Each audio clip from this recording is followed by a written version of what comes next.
Hola, Hola Lorraine, ¿cómo estás? hola, hola, bien, gracias. ¿Y tú? Muy bien, gracias. Si quieres, vamos a esperar nada más unos minutitos, unos 2 minutos para que la gente se empiece a meter al live y ahorita empezamos, ¿sí?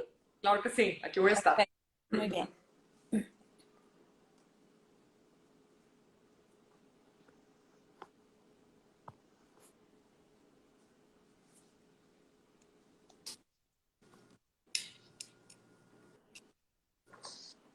¿Cuántos huertos llevan ya vendidos en Huerto de mi Ya Corazón? van 71. Wow, wow. Sí, ya ahí vamos avanzando cada vez un poquito más. Bien contentos todos. ¿Cuándo empezó exactamente el proyecto? Empezó en octubre, a finales no fue, empezó en septiembre. Ok, Empezó en septiembre y ya, pues ya casi vamos para el año, ya falta bien poquito. qué padrísimo. No, pero pues ya casi llegas a los 100 huertos también. Sí, ya casi llegamos a los 100 huertos. Ya estamos ahí pisando. Pero bueno, mira, ya se empezaron a unir más personas. Si quieres, vamos a empezar, ¿sí? Sí, claro. Ok, bueno, a todos muchísimas gracias por unirse a este live. La verdad es que lo hacemos con mucho cariño, para que salgan ahorita todas las dudas que tengan sobre los huertos. Hoy es un día muy especial porque tenemos con nosotros a Lorraine de la Garza. Lorraine es especialista en agricultura urbana y es fundadora de Ciudad Botánica. Es un proyecto donde se promueve todo sobre la agricultura urbana y ella ofrece productos y capacitaciones para que puedas empezar tu huerto desde tu casa de una forma muy sencilla. Fue miembro del Consejo Consultivo para el Desarrollo Sostenible de Nuevo León de 2013 a 2018. Es miembro del FLACAM, que es el Foro Latinoamericano de Ciencias Ambientales UNESCO. Es catedrática en el Diplomado de Agricultura Urbana de la Fundación CEPA, FLACAM y UNITWIN. Es miembro fundador de la red AURA, que es Agricultura Urbana y Recursos Agroforestales de Latinoamérica y el Caribe, miembro de la Sociedad de Urbanismo en Nuevo León y está certificada por FOBCEC como educadora ambiental. Y bueno, impartes muchísimos talleres y cursos acerca de paisajismo, de agricultura y de ambiente, del medio ambiente, ¿verdad? Sí, claro. Sí, Bueno, dime. Bueno, dime, no, se me hace que se cortó. sí, un tema que nos mueve mucho es el tema del paisaje, el medio ambiente y obviamente la agricultura urbana. Perfecto, Loren. Pues bueno, muchísimas gracias por estar aquí. Antes de empezar a cómo cuidar el huerto, pues vámonos como un pasito antes. Primero, Claro. ¿cómo empiezo mi huerto en mi casa? ¿Qué es lo que necesito básico para empezar un huerto?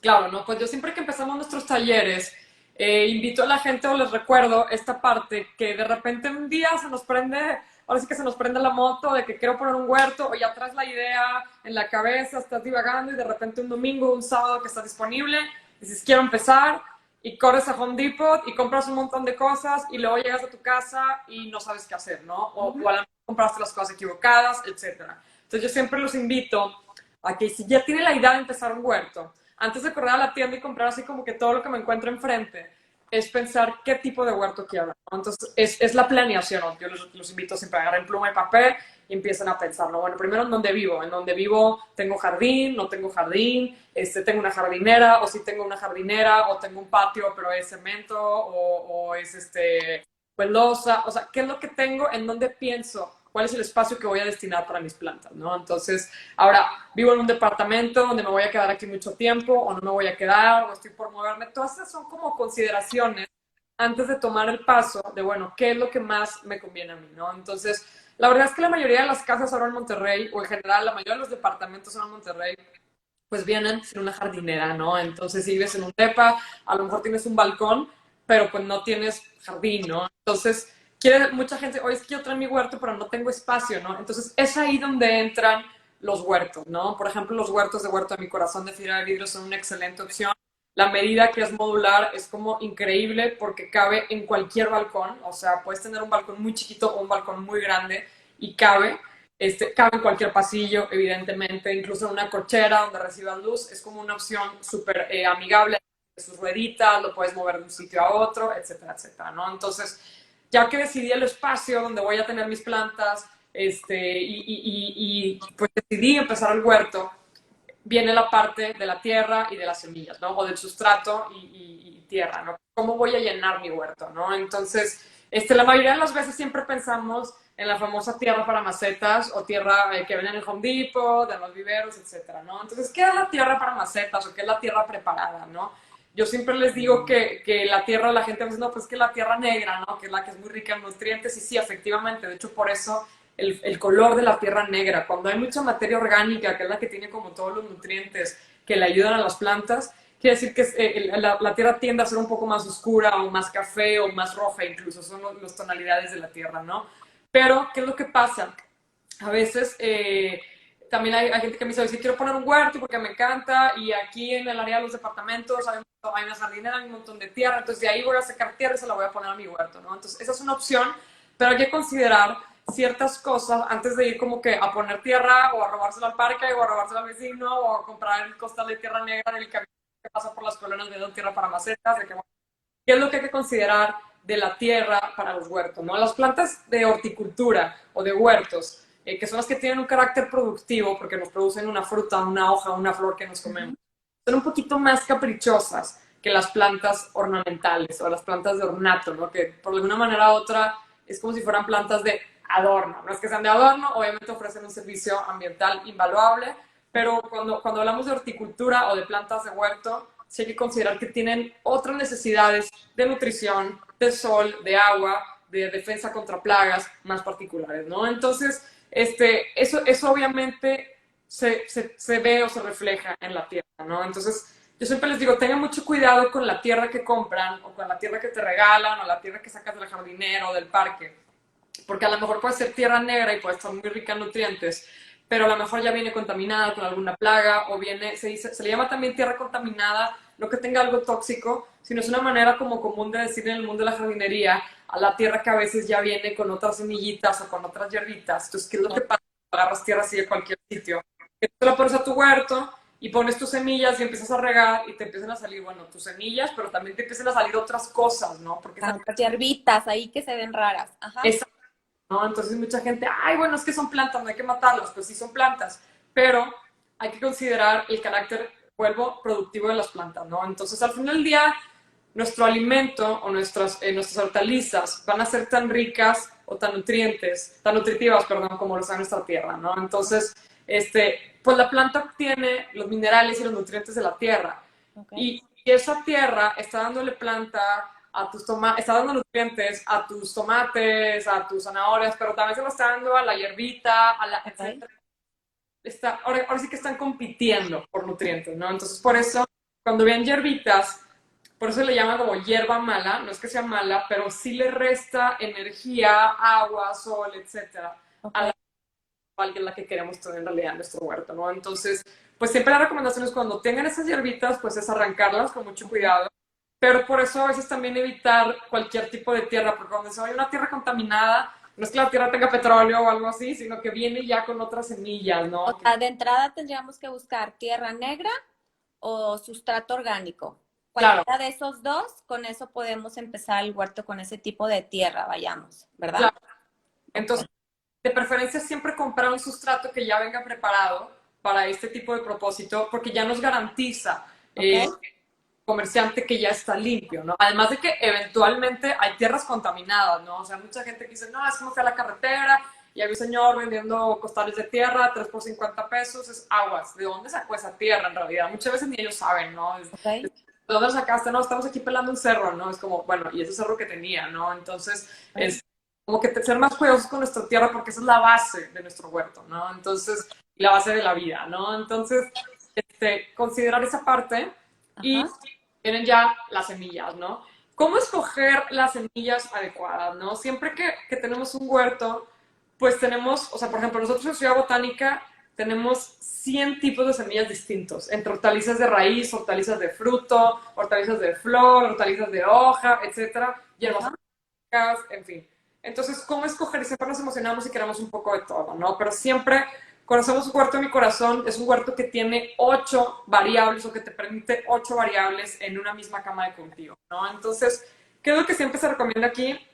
yo les digo, chequen las tablas de cultivo con las que vienen nuestras semillas, ¿no? Porque a veces la primera pregunta que tenemos que hacernos es, pues, ¿qué es lo que consumo? O qué es lo que consumo con más frecuencia.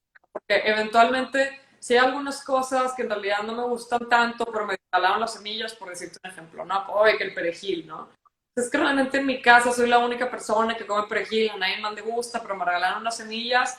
Eso te va, o sea, son como tips personales que os puedo pasar, como, bueno, pues tú vas a ser la única preocupada porque el perejil se te dé, ¿no? Porque a nadie más de la familia le interesa que ese perejil sobreviva, ¿no? Claro, Entonces, ajá, como que hacer un consenso familiar, porque al final es una actividad familiar, de ajá. qué gustaría tener, qué semillas están disponibles en ese momento, qué es lo que nos va a motivar a seguir adelante con el huerto y a cuidar las plantas. Obviamente siempre nos va a motivar una planta que comamos y que consumamos con frecuencia, ¿no? Ese sería como el primer consejo. El segundo es también checar los calendarios. ¿Por qué los calendarios o las guías de cultivo? Porque hay semillas, por ejemplo, los espárragos, ¿no? Esta es una pregunta muy común que la gente funciona cuando se dan cuenta que en nuestra catálogo de semillas tenemos semillas de espárragos. Dicen, no, claro, carísimos los espárragos, me encantan, además son súper caros, entonces voy a producir los míos en casa y les digo aguas, porque el espárrago se tarda 2 años en estar listo. Ok. Y Ujú. tiene un proceso complicado, ¿no? El espárrago, no es como que la riegues durante 2 años y sale, ¿no? Hay que cortar Ok. y podar y luego volver a sacar y el bulbo, y es complicado, ¿no? Entonces, considerar este tipo, ya que hice mi lista de cosas que me gustaría consumir en casa, y luego esa lista la triangulo con las semillas que están disponibles en ese momento en la tienda, Ok. donde hay semillas, como bueno, ¿cuáles son las que en realidad me convienen, ¿no? Y por ejemplo, ahorita en el mes de junio que están con estos calores y el sol súper fuerte aquí en Nuevo León, ¿qué podemos sembrar ahorita en junio? Mira, dentro de las plantas existe, es una excelente pregunta, porque existen así como, más bien dentro de la biología, existen así como mil formas de categorizar las plantas, ¿no? De hecho, Ok. te vas a los nombres científicos y luego familia, género, subgénero, clase, subclase, etcétera.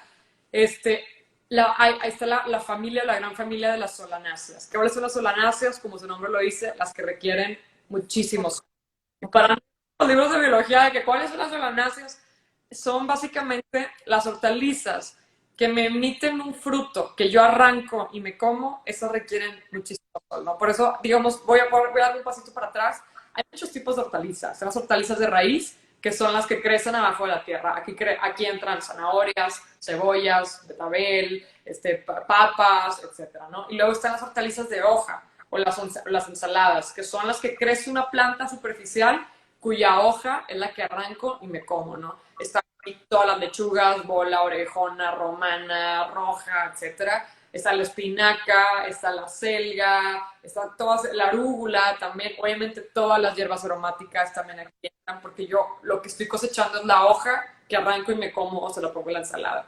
Y Ok. luego hortalizas de fruto, que son estas que te digo que es una planta que puede crecer como un arbusto, que emite un fruto que yo después arranco y me como, ¿no? Entonces, estas hortalizas de fruto, por lo regular, requieren más del sol. ¿Por qué? Ahí el proceso de fotosíntesis es muy curioso, pero lo que ayuda a la planta a que genere los azúcares y almidones necesarios para emitir un fruto que tenga un tamaño, que tenga un color y que tenga un sabor adecuado, tiene que ver con el sol. Es un proceso que necesita muchísimo sol, ¿no? Entonces, Ok.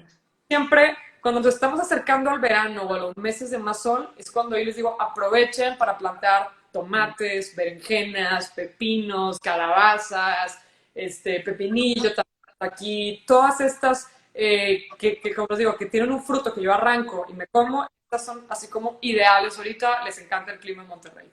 Ok, perfecto. Muy bien. Ahora, una vez que ya tenemos la tierra, que puede ser sustrato orgánico o tierra negra, nuestras semillas de temporada, ¿qué más necesitamos? Bueno, el huerto y de estas tres cosas, ¿qué más ocupamos? Empezamos a germinar nuestras semillas, ¿no? Las semillas, ¿qué podemos hacer? Aquí tenemos dos opciones en la germinación. La germinación podemos hacerla directa, o sea, sembrar directamente en el huerto, poner las semillas y estar ahí muy cuidadosos, pero yo lo que les digo es siempre tener mucho... ¿Cuál es la desventaja, por decirlo de alguna manera, de la siembra directa? La siembra directa, sobre todo si yo tengo mi huerto en un patio, al final del día los pájaros comen semillas. Entonces imagínate que llegas tú con todo tu entusiasmo y pones tus semillas de tomate y estás regando, regando, en la tarde pasa un pájaro y literal, porque las detectan, porque eso Sí. comen, se comió las semillas. Estás tú regando y estás regando realmente tierra porque ya no hay semilla ahí, ¿no? Entonces, siempre es un riesgo que se corre, por eso yo siempre los invito a que hagan una germinación aparte del huerto, ¿no? Entonces, ¿cómo germinamos? Germinamos en charolas de germinación, germinamos en vasitos de cultivo, germinamos en recipientes reciclados. ¿Qué es la germinación? Es el frijolito de la primaria. Es cuando en un ambiente controlado pones la semilla a madurarse en contacto con humedad y con oxígeno para que empiece a salir mi primer tallo y mi primera plántula.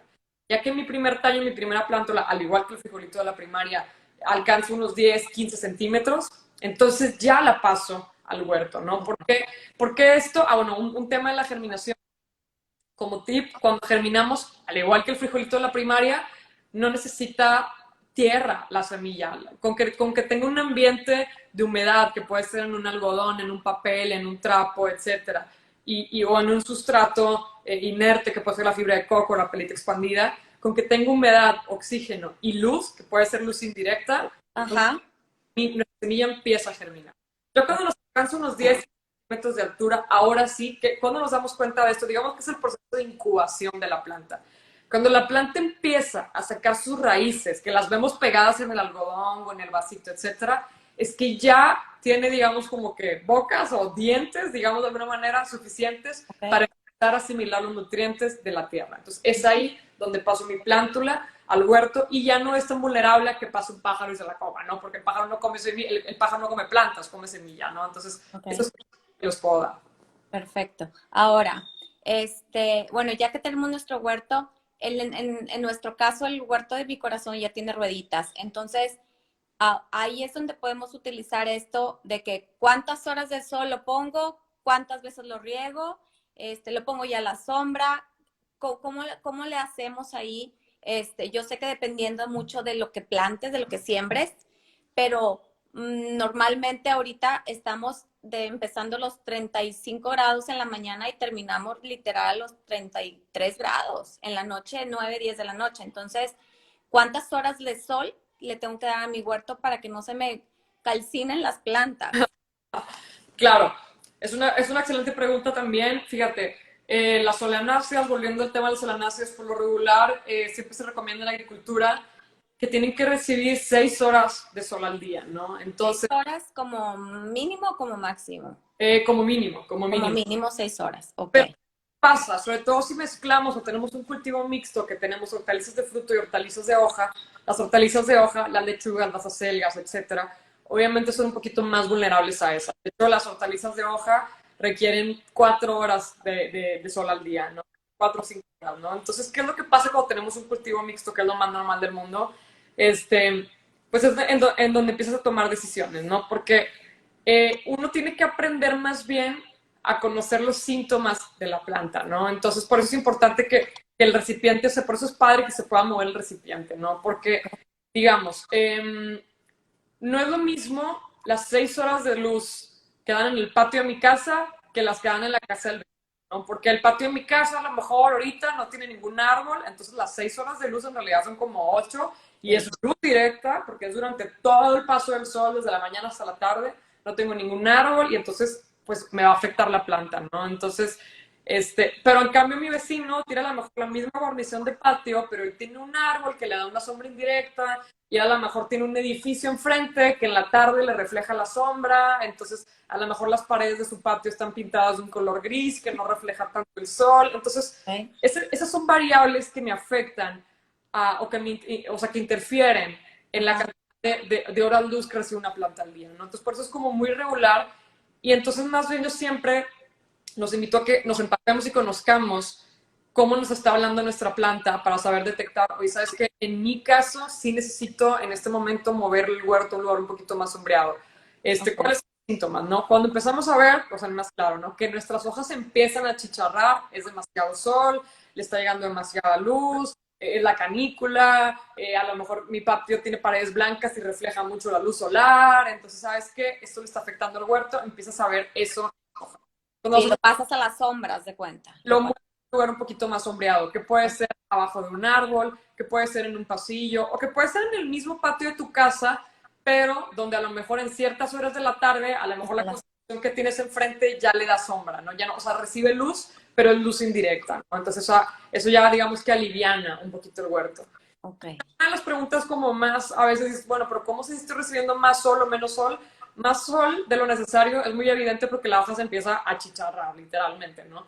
Ok. Cuando estamos recibiendo menos sol es cuando nos empezamos a dar cuenta que la planta se está tardando más en madurar. Cuando nuestros frutos están quedando chiquitos, cuando el tomate ya pasaron varios meses y no está pintándose completamente de color rojo, cuando es donde, ¿sabes qué? Aquí le está faltando el punch de la luz solar, porque es un tema de fotosíntesis, es un tema de almidones, es un tema de calor. Entonces dices, bueno, ¿qué síntomas? ¿No? Ya dijimos, bueno, el fruto. Cuando vemos que ya pasaron varios meses y el fruto no termina de madurar, o que ya pasó todo el ciclo de siembra y mi tomate sigue estando chiquito y sigue estando medio naranja y no rojo, es que a esta planta le faltó sol. Igual las berenjenas, que no terminan de pintarse completamente moradas. Ese es un síntoma. Otro síntoma es que las hojas más jóvenes, ¿cuáles son las hojas más jóvenes? Las hojas chiquitas que salen en la parte de abajo me están saliendo amarillas, ¿no? Entonces Ok. le está faltando sol para eso. Y por ejemplo, el riego. Ahorita regamos todos los días, o 2 veces al día, o 3 veces a la semana. ¿Cuánto es lo que debemos regar? O cuánto esté siempre, la tierra siempre debe estar húmeda o seca. ¿Cómo podemos saber si le falta agua o no le falta agua? ¿Qué hacer? Claro, mira, en general la relación agua y luz en las plantas es como una relación que pareciera antagónica, pero que en realidad es una relación en equipo, ¿no? Entonces, la fotosíntesis siempre pensamos, bueno, el sol, pero la fotosíntesis no se activa si no hay agua, ¿no? Porque de hecho, si tiene nada más sol y no agua, la planta se muere, ¿no? Entonces, no, porque no se cumple la fotosíntesis, ¿no? Entonces, bueno, ¿qué es lo que pasa con el agua? Y bueno, un puntito más del sol, siempre la planta va a preferir las horas de sol de la mañana, porque es una energía, es una luz solar mucho más blanca, mucho más clarita, mucho más amigable. Las de la tarde, después del mediodía, esas son un poquito más duras para la planta. No es que sean malas, pero un poquito más agresivas, ¿no? Entonces, siempre tender a acomodar nuestro huerto donde reciba luz de la mañana. Y ahora, el agua, ¿cómo nos damos cuenta del agua? El agua siempre es más probable, siempre digo esto a la gente, que nuestra planta se muera más fácil por exceso de agua que por falta de agua. Ok. Siempre las plantas no hablan y vemos que la planta está medio atorada o algo le está pasando, lo primero que se nos viene a la mente es regar, y regar, y regar, y regar, y la regamos, literalmente la terminamos regando, ¿no? Entonces, en momentos como el de ahorita en Monterrey, que estamos acercándolos a la canícula, que tenemos 35 grados a las 10 de la mañana, que, etcétera, es ahí donde dices, bueno, ¿sabes qué? El riego es diario. Y siempre el riego, procurarlo en las primeras horas de la mañana, cuando la luz solar no está más intensa. En caso de que no podamos hacerlo en la mañana, es entonces en la noche. En la noche no es tan recomendado, no es malo, pero no es tan recomendado. ¿Por qué no? Porque en la noche se cumple el ciclo de la fotosíntesis y es cuando la planta transpira. Entonces, cuando la planta está transpirando, si se la estamos regando de más, es como si estuviera sudando y te estuvieran mojando. Entonces, es como, bueno, ¿no? Como que, Bien, entonces es bien tempranito en la mañana. claro, ¿cuándo no debemos regar? A mediodía. O sea, cuando ya es a mediodía, ¿por qué? Porque literalmente las gotas de agua en las hojas se convierten en lupas. Entonces, eso con la luz solar se quema la hoja, se perfora, ¿no? Entonces, siempre procura regar en las primeras horas de la mañana. Si ya no pude regar hoy en estas primeras horas de la mañana y ya se me vino el mediodía, mejor me espero a la noche. Y Okay. bueno, ¿qué más? De repente en Monterrey tenemos un clima súper loco, ¿no? Entonces, ahorita estamos a 38 grados y de repente, pum, en la noche viene un aguacero de aquellos, ¿no? El agua de lluvia es siempre muy buena. De hecho, siempre se dice que el agua de lluvia es el mejor fertilizante para las plantas, el mejor, porque tiene mucho nitrógeno. El nitrógeno nos ayuda con la clorofila de las plantas, es lo que le da el color verde, etcétera, ¿no? Entonces, si tengo mi huerto en un lugar donde a lo mejor no le cae el agua de lluvia y vemos que de repente pronostican una lluvia, un aguacero, movamos el huerto a donde está el aguacero y aprovechemos esa agua de lluvia para regar ese día o esos 2 días. ¿Cómo me doy cuenta? A veces es demasiada el agua que llovió como las últimas semanas, que era de inundación en la ciudad. Entonces, ¿cómo sé cuándo debo volver a regar? ¿No? Porque acuérdense que el exceso de agua mata las plantas. ¿Por qué las mata? Porque me empieza a provocar hongos en las raíces y eso me mata a la planta, ¿no? Entonces, si de repente tuvimos una lluvia intensa, ya pasó un día y no sé si debo regar, es revisar la tierra o el sustrato. ¿Cómo reviso la tierra o el sustrato? Bueno, primero visualmente. Si veo por arriba que todavía está húmedo, realmente mejor no riego porque Okay. todavía tiene humedad. Pero si veo que ya la parte superficial de mi tierra, de mi sustrato, está sequita, pues no quiere decir que no vamos a regar, quiere decir que nos vamos a fijar en la par, porque siempre la superficie es lo primero que se seca y a lo mejor abajo todavía sigue húmedo, ¿no? Entonces, ¿qué podemos hacer en este caso? La técnica del lápiz. Puedo tomar un lápiz, lo encajo en la tierra y cuando lo encajo, al sacarlo, la punta del lápiz está húmeda, quiere decir que aunque arriba todavía esté que aunque arriba ya esté seca la tierra, abajo todavía sigue húmeda, entonces interrumpo el riego, ¿no? Interrumpo el riego hasta que ya tenga la certeza, un día o 2 días incluso, que ya está seco todo el sustrato. Al final del día, a la planta siempre le gusta estar en un ambiente de humedad, no de encharcamiento, de humedad. Perfecto, ok. Bueno, nada más haciendo un paréntesis, si alguien tiene dudas, por favor vayan comentándolas para que al final Lorena las pueda contestar. Claro. Okay. Bueno, también ahora sí, ya que tenemos nuestro huerto, ya tiene la tierra o sustrato orgánico, tiene las semillas, ya lo pusimos bien bonito, ya están empezando a nacer nuestras primeras plantitas y de repente se ven las plantitas como mordidas, porque ya llegaron las plagas. Llegan las plagas porque nos equivocamos en algo, porque salió mala la semilla, ¿por qué llegan las plagas? O sea, ¿por qué de repente tengo animalitos, lombrices, de todo en el huerto? Claro.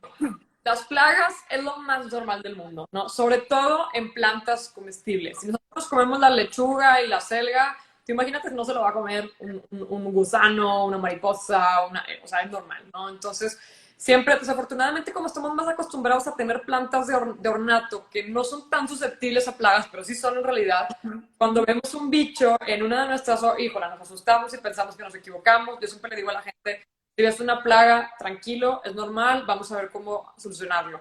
Ahora, incluso lo que les puedo yo alentar es que si eres una plaga, felicidades, porque que tu cosecha está muy buena en nutrientes y en sabor, de modo que a las plagas les interesó ir a pararse a ese manjar, ¿no? Si tienes una planta enferma, yo te aseguro que la plaga jamás le va a interesar a pararse ahí, ¿no? Porque no tiene nada que aprovechar de la planta, ¿no? Entonces, es buena señal tener plagas, pero ¿qué es lo que pasa? La planta, pues, intenta defenderse y no puede. ¿Qué es lo que nos provoca una plaga?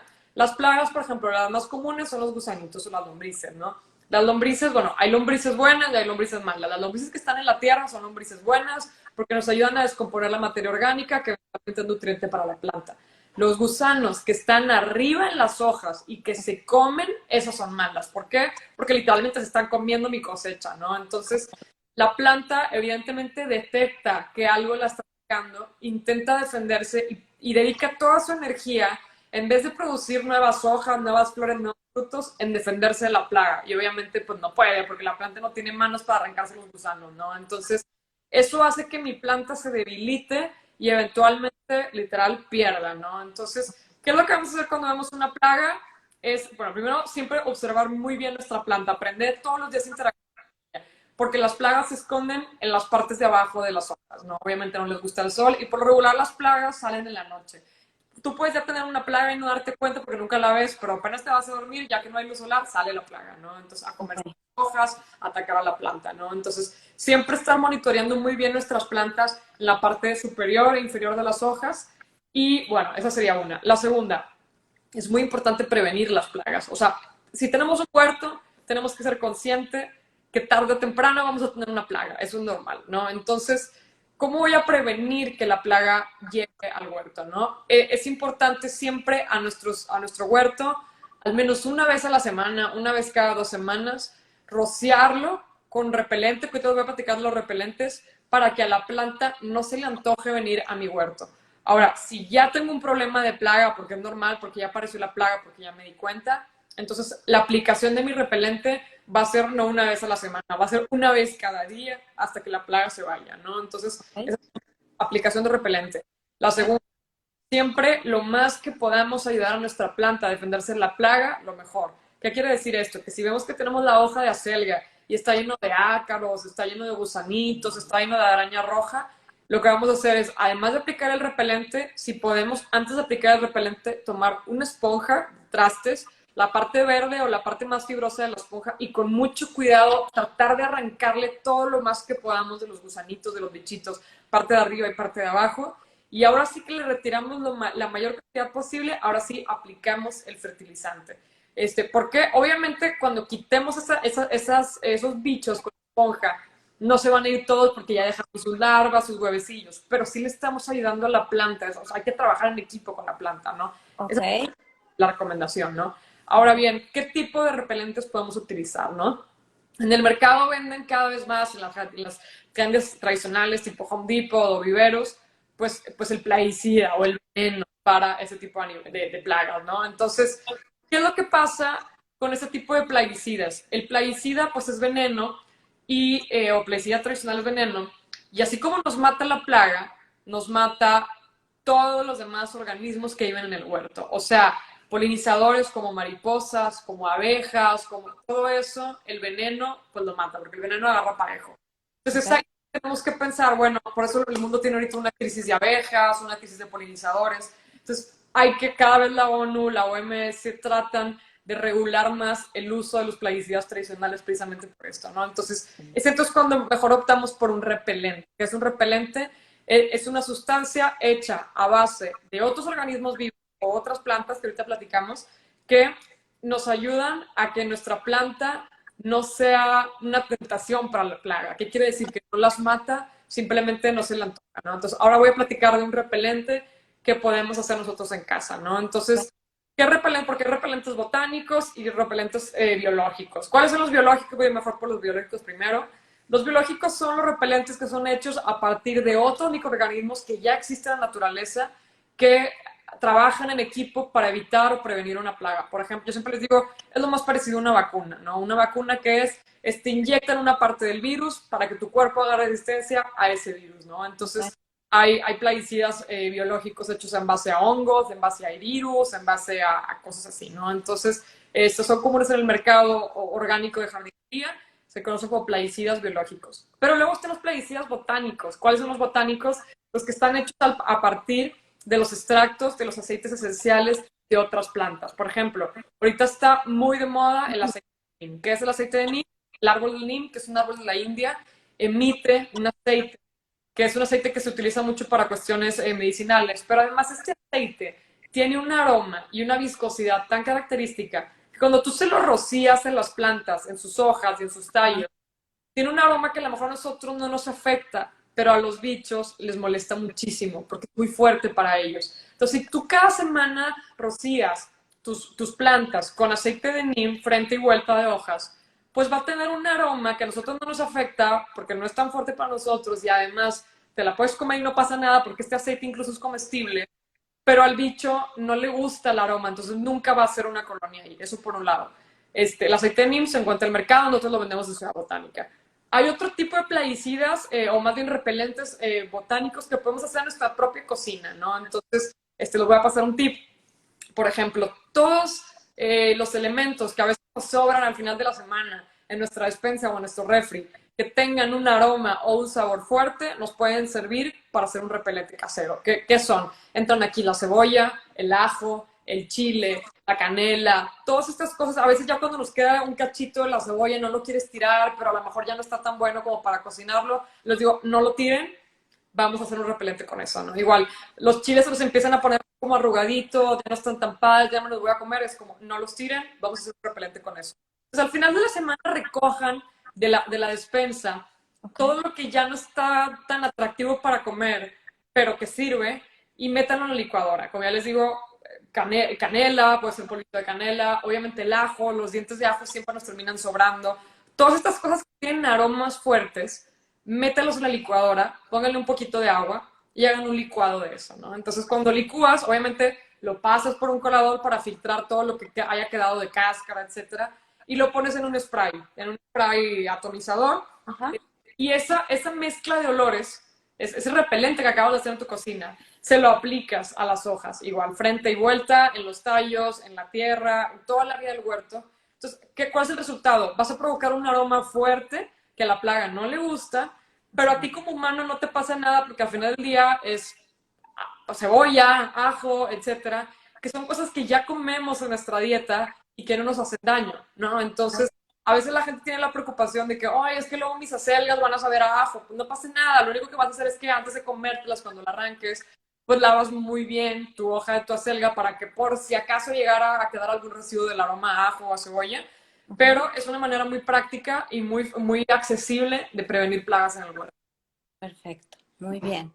Bueno, pues ya ahorita ya pasamos cómo empezar el huerto, cómo cuidarlo de las plagas, del sol, de la lluvia. Ahora te voy a empezar a decir todas las preguntas que Claro. tengo aquí que me mandaron. Ok, Voy a empezar por una que me pusieron aquí. Dice, hola, ¿qué me recomiendan hacer para un árbol de limón que está sembrado en una maceta y está floreando pero perdiendo sus hojas? Nunca ha dado fruto, vivo en un lugar con frío extremo en invierno. ok. Este, creo ahí, digo, ya te va a entrar un tema mucho más amplio, pero creo ahí que las plantas necesitan de 15 elementos para sobrevivir, ¿no? Entonces, está el nitrógeno, el fósforo, el potasio, el hierro, el boro, etcétera, ¿no? Entonces, cada uno de estos elementos le sirven a la planta para ciertas funciones específicas. En el caso de hojas, está muy relacionado a la clorofila y al fósforo. Yo creo que la planta le está haciendo ahí una falta que puede ser tanto de nitrógeno como de fósforo, y te recomendaría aplicar un fertilizante rico en esto. Ahora, ese tipo de fertilizantes también los vendemos en Ciudad Botánica, pero ¿qué te puedo recomendar así como fácil que puedes hacer para ayudar a la planta como a reaccionar? Creo que es una planta que está como débil, si está perdiendo sus hojas, si nunca te ha emitido un fruto, es aplícale también una buena composta. Porque eso puede decir que a lo mejor la tierra en donde está plantado no tiene los elementos o los nutrientes suficientes que le dan fuerza a la planta, y por eso no tiene dónde recogerlos y está perdiendo sus hojas, ¿no? Entonces es una buena fertilizada al suelo, que puede ser con composta, con humus, con abono, y ya hablando, ve cómo reacciona. Si sigue sin reaccionar al paso de 4 o 5 meses, ya estaríamos entonces hablando de un fertilizante más específico, que yo creo que sería algo en nitrógeno y algo en fósforo. Ahora, lo de si no te ha dado fruto, ¿cuántos años tienes con el árbol? Sería una buena pregunta, porque a veces los árboles, por ejemplo, el árbol del aguacate empieza a dar frutos hasta el 8.º año, ¿no? Entonces, también checar esa parte de cuántos años tiene, porque es un árbol chiquito, a lo mejor todavía no es tiempo que dé frutos. Esa sería una pregunta. ¿Y qué más? Algo que está muy relacionado con los frutos es el sol. Los cítricos, los árboles frutales requieren muchísimo sol. Si el lugar en donde vives hace mucho frío en invierno, pero ahorita en el verano el árbol no está recibiendo suficiente sol, también eso le puede afectar en la formación de frutos. Perfecto. Muy bien. Aquí tengo otra pregunta. Dice, las palomas se comen mis cultivos. ¿Qué puedo ayudar a espantarlas? ¡Wow! Buena pregunta, pero pasa. Pues mira, wow, palomas. Hay de dos. Hay una técnica que la gente dice que es mito, pero es real. Con las palomas. La paloma es un animal realmente urbano. O sea, en el campo no tiene ese problema porque las palomas no viven en el campo, viven en la ciudad. Es literalmente los búhos de plástico. O sea, si quieres después les mando una foto, o ahí sigan al pendiente de las redes Ciudad Botánica, les voy a mandar. Venden búhos de plástico en las tiendas de agronomía, a veces ya lo venden hasta en Home Depot, en Soriana, etcétera, que tú lo pones cerca de tu huerto y esos búhos a las palomas les dan miedo, entonces no se acercan. Esa sería una. Ahora, si tienes una mascota, un perro, un gato, siempre va a servir porque la paloma no se va a acercar donde ellos que la pueda atacar, ¿no? Entonces el búho es una opción. Y otra opción que he visto, esto va a ser raro de explicar, pero igual, si siguen al pendiente de las redes de Botánica, ahorita voy a poner unas fotos de eso.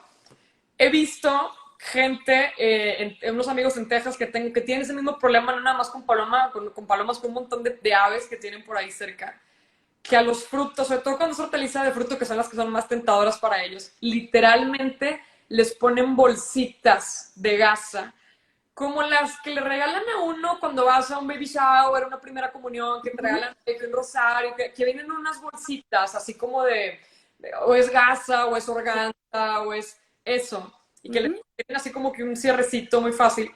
Eso hace que se esconda un poco el fruto de la paloma o del pájaro, incluso que si ya la paloma o el pájaro detectó, pues no se lo puede comer, ¿no? Entonces, literal, es una mexicanada que aprendí en Texas, pero sirve. Les voy a poner una foto al rato de eso. Cuando tienes un problema de pájaro, entonces a cada fruto, literal, le pones una bolsita de organza y se la dejas así colgando y lo escondes o lo proteges de las palomas. Ok, perfecto. Ahí tenemos otra pregunta. Dice, ¿cómo por qué se cae mucho fruto antes de llegar a su término? En este caso es un naranjo. Puede ser ahí una deficiencia de potasio. El potasio es el que nos ayuda con la emisión de flores y frutos en árboles frutales, en hortalizas de fruto. Puede ser que esté faltándole ahí algo de potasio. Me imagino que esos frutos, esos naranjos todavía no están listos, o sea, los que recogen del suelo todavía no terminan de estar muy listos. Yo se lo, remitiría a una deficiencia de potasio. Hay fertilizante especialmente para potasio. Nosotros también lo vendemos en Botánica. Ahora sí que comercial al margen, todos los productos que vendemos en Botánica, en Ciudad Botánica, son orgánicos certificados internacionalmente por la OMRI. Hacemos envíos a todo el país. Y bueno, sí, cuando es un problema de fruto, tiene que ver específicamente con el potasio y con el hierro. Entonces, yo te recomendaría un fertilizante rico en potasio. Muy bien. Tengo otra aquí. Para los niños, ¿qué puedo sembrar que nazca rápido y que sea atractivo para ellos? Sí, es una excelente pregunta. Algo que crece muy rápido, incluso para los no tan niños, cuando es nuestra primera vez en un huerto, rábanos, acelgas. Esos crecen rapidísimo. Ahora, si quieres algo como divertido, siempre los tomates son así como bien, se tardan un poquito más, son un poquito más latosos, pero lo bonito de los tomates o de las hortalizas de fruto es que, por ejemplo, a diferencia del rábano, el rábano sale muy rápido y todo eso, pero tú sacas el rábano y es un rábano, nada más. Entonces, se lo sacas, te lo comiste y es como, bueno, hay que esperar otros 4 o 6 meses para que salga otro rábano. En el caso de las hortalizas de fruto como los tomates, tú tienes tu planta de tomates o tienes tu planta de chiles, por ejemplo, que también son súper divertidos, y te los platico por qué, y me dan muchos frutos. Entonces, durante todo el periodo de vida de la planta, entonces, por ejemplo, la tomatera, me saco un tomate, lo arranco y me vuelve a sacar otro y otro más. Es como si fuera un árbol, literal, es como si fuera un árbol que me sigue sacando. Entonces, no se me acaba tan rápido el gusto. Y a los niños eso, pues siempre los va a motivar muchísimo, ¿no? Porque a veces, a mí me pasa experiencias con niños, sobre todo con zanahoria, rábanos, que es como, no, hombre, 5 meses y nos comimos la zanahoria en 20 minutos, me toca esperar meses. Siempre las hortalizas de fruto para los niños son súper divertidas. Ahora, chiles. Los chiles es una planta muy padre y muy bonita porque crece arbustiva, que es superficial. Y además los chiles, la planta de chile siempre me va a dar muchos chiles, cualquier chile, jalapeño, serrano, pimiento, morrón, el que sea. Y los chiles, por ejemplo, para los niños son una sorpresa con el chile jalapeño y serrano, que en el súper ellos los conocen como verdes, ¿no? Y sí, el color del chile es verde, pero también el chile cuando empieza a madurar, empieza a cambiar de tono. Se empieza a poner naranja, se empieza a poner rojo y es perfectamente comestible, incluso le cambia un poco el sabor, ¿no? Entonces, para los niños siempre es muy divertido ver la planta de chile con chiles verdes, naranjas, amarillos, rojos, empiezan así a cambiar las tonalidades. Y esto mismo, ¿no? Que le arrancas el chile y va a tener otro chile más y otro, o sea, como que no se les acaba el gusto tan rápido, nada más. De que pues a los niños también les encantan los chiles, ¿no? Entonces, Ok, no, perfecto. Muy bien. Aquí tengo otra. ¿Se pueden poner en maceta árboles frutales? sí, pero hay que considerar que no se va a desarrollar tanto, bueno, no todos los árboles, bueno, los frutales sí se ponen en maceta, todo lo que son naranjos, granadas, mandarinas, toronjas, etcétera, se pueden poner en maceta, pero el árbol no me va a desarrollar, ahora sí que no me va a dar así como la gran cantidad de frutos, porque va a crecer solamente tan grande como la maceta o el recipiente que lo tenga contenido, ¿no? Entonces, vamos a tener que estar haciendo muchas fertilizaciones porque pues no tiene tanta tierra de donde agarrar, entonces siempre vamos a tener que estar muy al pendiente de estarlo compostando y fertilizando. Y pues nada más eso, que no va a crecer así grandísimo, ¿no? Y nos va a dar a lo mejor no demasiados frutos, pero sí es posible. Ok. Y bueno, tengo como otras tres más. Si quieres, esas tres últimas y ya todas las otras preguntas que tengan, ya que te las hagan directamente a ti en tu Instagram. Claro, claro. ¿Sí? Bueno, es una persona que compró un huerto de mi corazón y quiere sembrar frutos como naranjas, lechugas, acelga, etcétera. Que tiene duda si después que empiece a ella a nacer toda su planta, tiene que ponerla después como trasplantarla. Ok, en el caso de las lechugas, los tomates, las acelgas, esas sí crecen allá en el huerto y ahí se van a dar.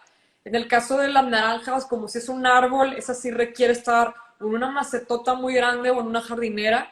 Pero volviendo al tema de las hortalizas, de las lechugas, acelgas, tomates, etcétera, esas sí se pueden quedar ahí en el huerto y no es necesario trasplantarlas. Ahí vas a estar recogiendo los frutos de la cosecha, literalmente, ¿no? De hecho, por ejemplo, en el caso de las acelgas, también es una planta muy divertida, o las lechugas, porque me sale mi acelga y a la acelga o la lechuga yo le voy arrancando las hojitas como las voy necesitando, ¿no? Entonces, por ejemplo, si yo digo, hoy voy a hacer una ensalada y en mi casa nada más vivimos dos, entonces pues necesito en realidad como 5 hojas de acelga, pues le arranco 1, 2, 3, 4, 5 y la planta se sigue quedando ahí. Y eventualmente me va a dar nuevas hojas de acelga, ¿no? Es un poco parecido a los chiles, ¿no? Que vuelven a rebrotar y ahí está el arbusto, ¿no? Le estás saque y saque y saque hojas, te las sacas desde abajo y vuelve a rebrotar más hojas y la planta se queda ahí, ¿no? Entonces, esas son plantas como muy padres que no tienes que trasplantar y que por un largo rato te va a estar dando un material con el cual puedes estar ahí preparando alimentos en la cocina. Perfecto. Aquí hay otra, dice, no se me dio, tengo que volver a cambiar la tierra y las semillas. No, yo lo que recomendaría es, a lo mejor, hay que entender por qué no se dio.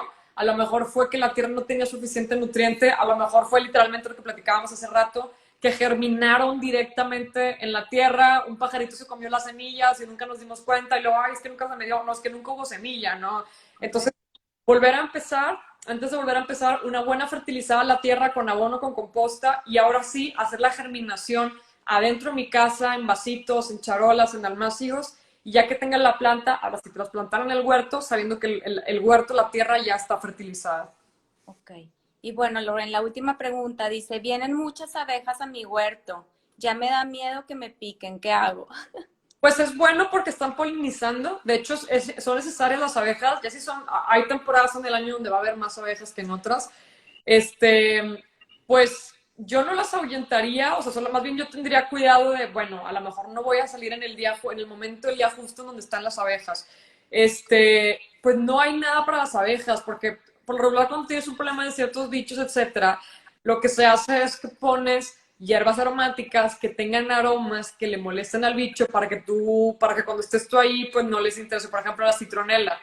Pero en el caso de las abejas, como lo que polinizan son directamente estas flores y hierbas aromáticas, es como que, bueno, nunca le vas a ganar el pleito a la abeja porque la abeja hace lo que come, ¿no? Entonces, más bien es como que aprender a saber, bueno, en qué, porque la abeja no está ahí todo el día, a lo mejor ya en la noche es cuando ya no está la abeja, es ahí cuando voy a salir a disfrutar el huerto. Ok. Bueno, me están poniendo aquí ya una última y ya nos vamos. Recomendaciones, por favor, para hierbas de olor. Las hierbas de olor son muy nobles también por lo mismo, porque tú le vas agarrando las hojitas que necesitas y la planta se queda ahí. Son plantas que pueden ser perennes, o sea, vivir todo el año o más sin necesidad de cambiarla, matar la planta, nada de eso. La planta crece como un arbusto. Además, las hierbas de aroma más bien crecen de acuerdo al recipiente donde están contenidas. Incluso, o sea, yo tengo hierbas de aroma en mi huerto, en mi corazón, y crecen muy grandes y las tengo que estar podando porque ya hasta se empiezan a pelear entre ellas, ¿no? Entonces, Okay. todo y utilizo las hierbas en la cocina, etcétera. A la mayoría de las hierbas aromáticas, a la mayoría les gusta mucho el sol. Ese sería un tip. Y en general son plantas muy nobles que no requieren demasiados cuidados, ¿no? Pero sí son muy atractivas para plagas, entonces tengan cuidado con eso. Perfecto. Bueno, Loren, entonces, muchísimas gracias. Dinos dónde te pueden encontrar. También sé que tienes cursos y talleres que los haces hasta si se juntan un grupo de personas, lo haces en línea, etcétera. Cuéntanos un poquito de eso ya para cerrar este espacio y que te conozcan y que te puedan buscar para dudas, para semillas, para tierra, para huertos, para todo lo que tienes. Claro que sí. Nosotros nos llamamos Ciudad Botánica. Tenemos una tienda en línea, ciudadbotánica.mx. Ahí vendemos todo lo que necesitas para tu huerto. Tierra, fertilizantes, sustratos, todo es orgánico, semillas, vendemos macetas, etcétera. Todo lo que necesitas para tu huerto. Obviamente también asesoría. La gente por lo regular nos manda preguntas o a nuestra tienda en línea o a nuestras redes sociales, Facebook e Instagram. Nos mandan sus fotos de sus plantas, sus videos y los asesoramos personalmente. Hoy sabes que te falta esto, aplícale esto otro, etcétera. Eso también acompañar a las personas en ese proceso. Como les digo, enviamos a todo México. Estamos ubicados en Monterrey. No tenemos tienda física, pero podemos hacer entregas en puntos específicos o llevártelos a tu casa, tus productos. Y bueno, también efectivamente damos talleres. A veces nosotros organizamos, eventualmente es una vez al mes, etcétera. O otro es que si ustedes nos organizan un grupo de amigos en su colonia, sus amigas, sus vecinas, etcétera, nosotros vamos y les hacemos un taller ahí en su colonia, en su casa, en su patio, siempre y cuando nos armen un grupito, ya nos ponemos de acuerdo. Nos pueden mandar un mensaje ahí a la página y cualquier duda, cualquier inquietud. Y ahorita voy a dedicarme a la persona que preguntó lo de los pájaros y eso, a poner las fotitos ahí para que tengan más claridad, porque es un tema como raro de explicar. Era lo de los pájaros, ya, el búho y las bolsitas, para que ahí, porque sé que muchos se lo imaginaron, pero está raro, pero se los voy a presentar ahí en imágenes. Perfecto, Loren. Pues muchísimas gracias por tu tiempo, gracias por toda esta información. Y bueno, cualquier cosa la pueden encontrar en @ciudad.botánica. Es correcto. Muchísimas gracias a ti, Sandra. Muchas felicidades por tan bello proyecto. Nos encanta vender Huerto de mi Corazón. Es uno de nuestros productos que más se vende. De hecho, es súper práctico.